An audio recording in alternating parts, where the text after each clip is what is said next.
Hello, in this video we're going to talk about how to do a free background check in the state of Michigan. To get started, visit michiganpublicrecords.org. I'll have a link in the description you can click on or just type it into your browser. On the home page you will notice there's a list of public databases available. A lot of these can be used to do a background check. I'm going to go into how you can use these public record databases in a second. And then the part 2 of the video, we're going to focus on the most sought after record type, which is the criminal record, and we're going to find out how you can research that information for free as well. So this video is the background checking in this video is going to be for everyday people in everyday situations, where I'm not going to focus on any specific particular kind of a background check, just looking at basic information the public has available to them in their everyday lives from the state of Michigan. So with that said, let's find out how you can use some of these public databases. For example, let's say you're planning maybe a big remodeling project and you're about to put up a lot of money for this project, and you're hiring a contractor and you want to make sure you have the right guy for the job. Like, what can you do? For example, you could research their licenses, and there's a link for contractor licenses and then business records. Now, this doesn't have to be just about contractors. This could be for anybody. A lot of people have licenses out there: doctors, attorneys, real estate agents, insurance agents. There's tons and tons and tons of licenses out there that you can verify, make sure everything is legit.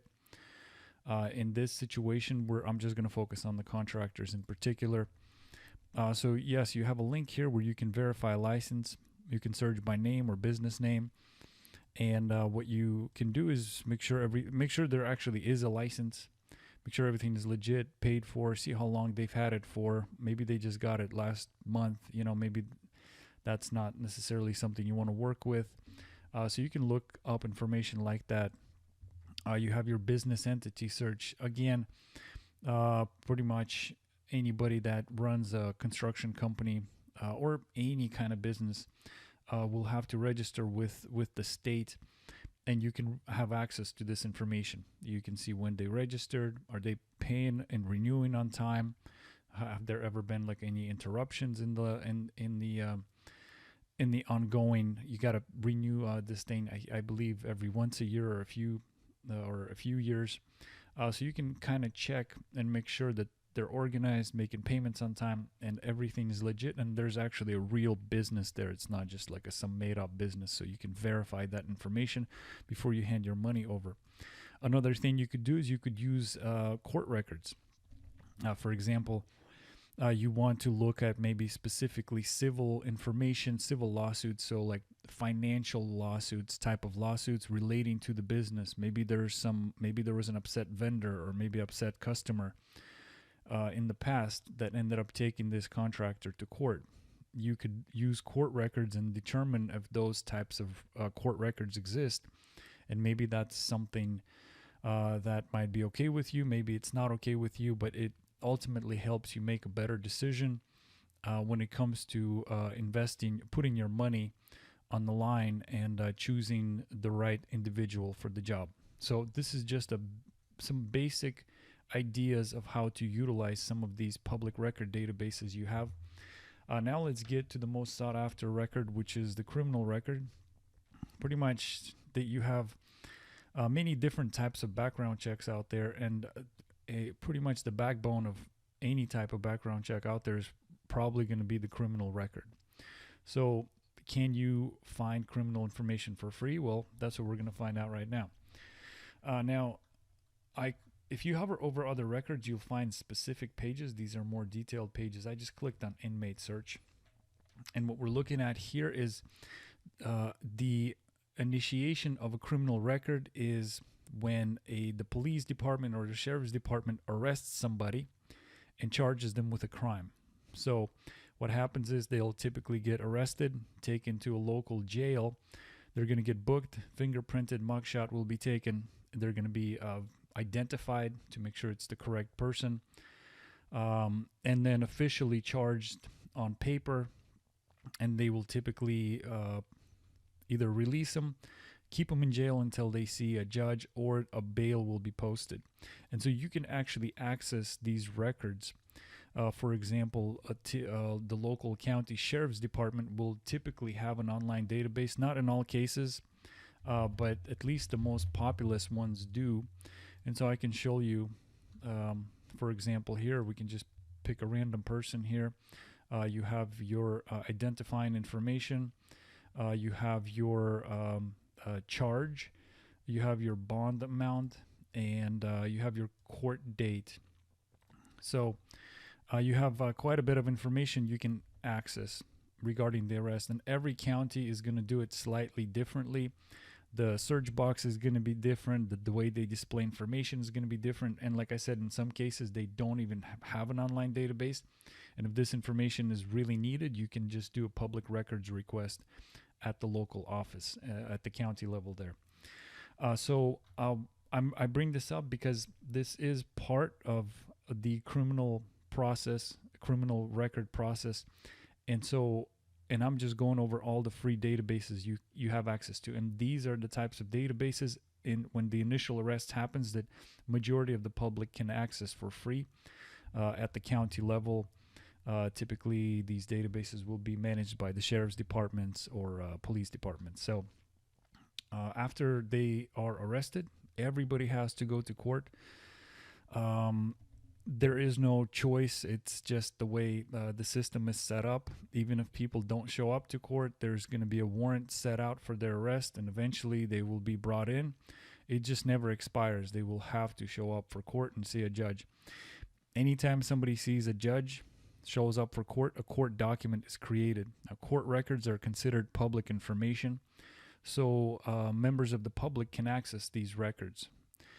And not in all cases. Sometimes if it's like an ongoing case, investigation, or maybe the case is just too sensitive and they can't release certain information, they might not.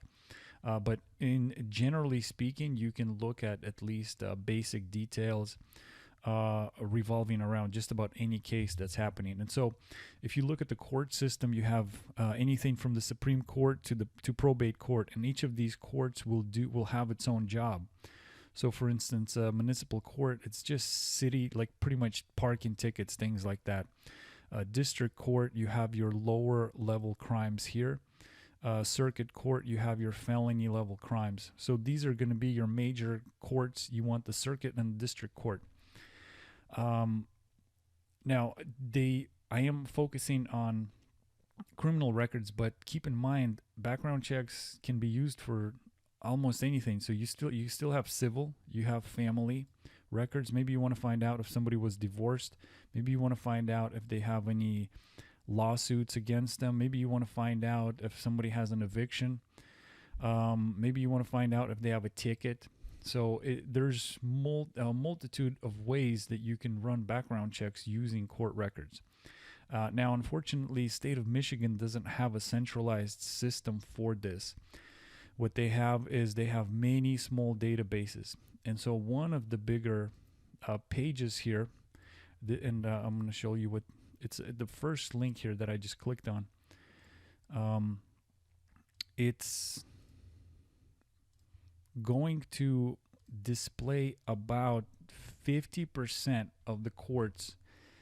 I think last time I checked, maybe close to 60% of the courts within in the state of Michigan.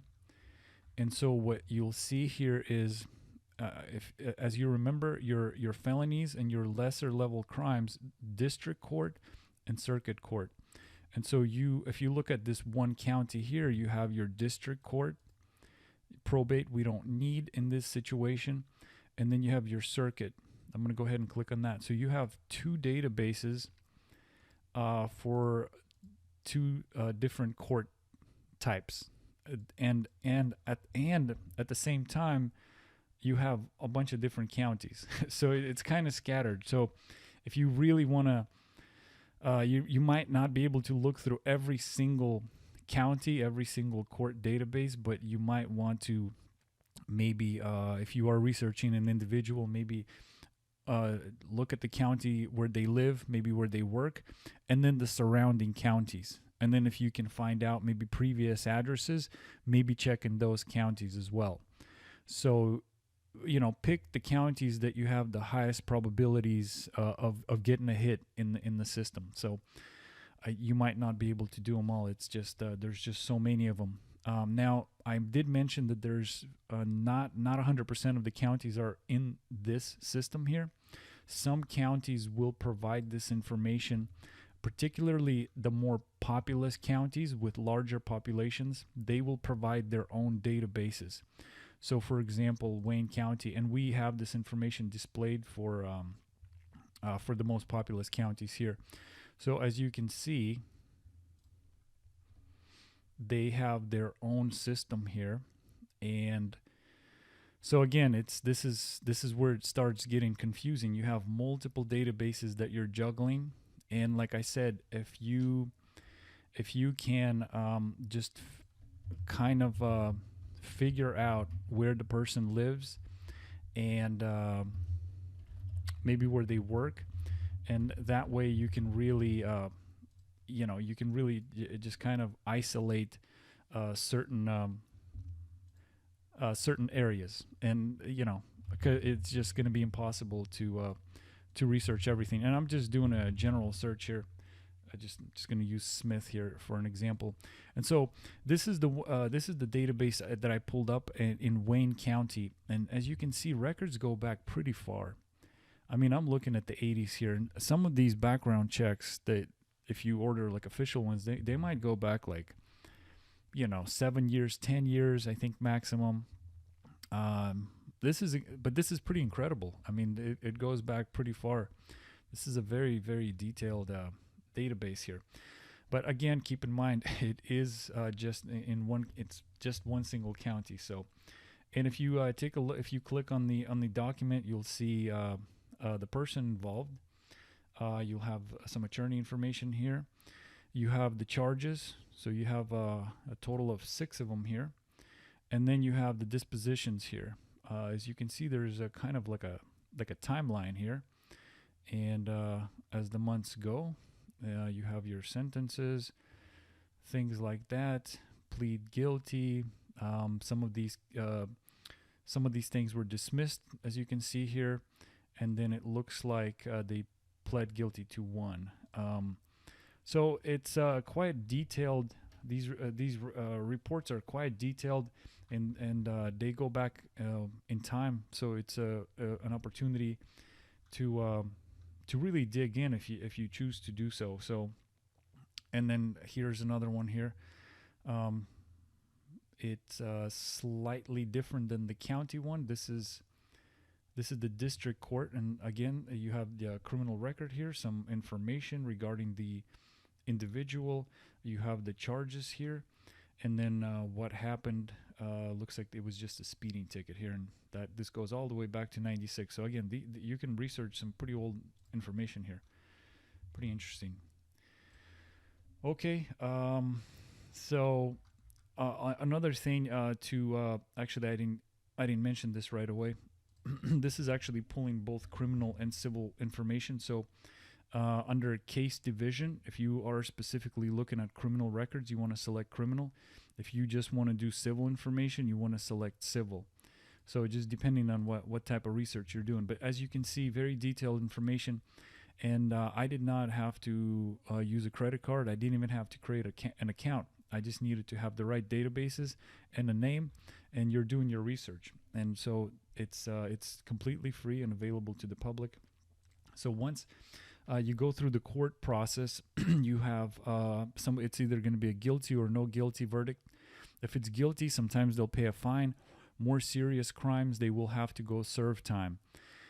So if it's under 12 months, it's going to be at a local jail. If it's over 12 months, it's going to be at a prison.